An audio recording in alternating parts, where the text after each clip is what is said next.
क्या नाम है आपका? इसके डीजे बबलू देहाती। यदि अच्छा लगा नाम तो आपने सुना ही होगा। CB Patty Velwar 9693938435।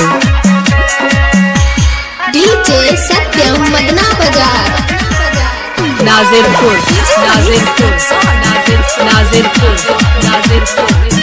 B बिलाही चौक B बिलाही चौक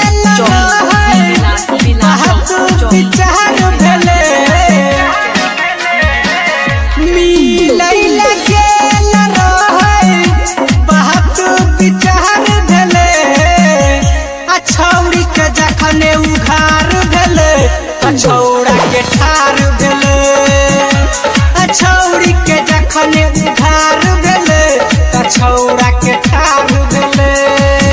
डीजे सत्यम मदना बाजार। क्या नाम है आपका? डीजे बबलू देहाती। नाम तो आपने सुना ही होगा।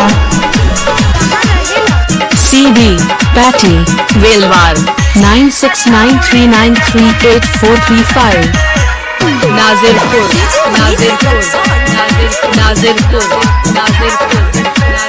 छौड़ी छौड़ा के मुड रहे गहरम होई गइलही खेला हो।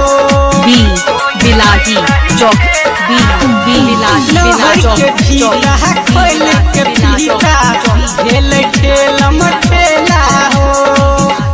आई कल के छौड़ा छौरी बड़ा कहा छिनहर भेले।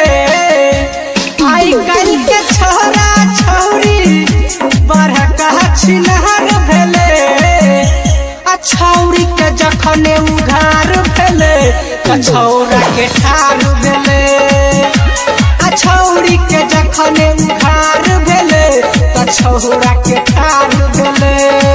क्या नाम है आपका?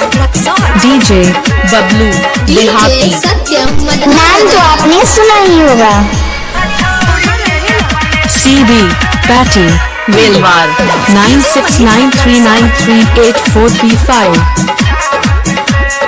छौरी के भीतर गेले जे लमका खूबे छौरी चीखै छै। नाजिरपुर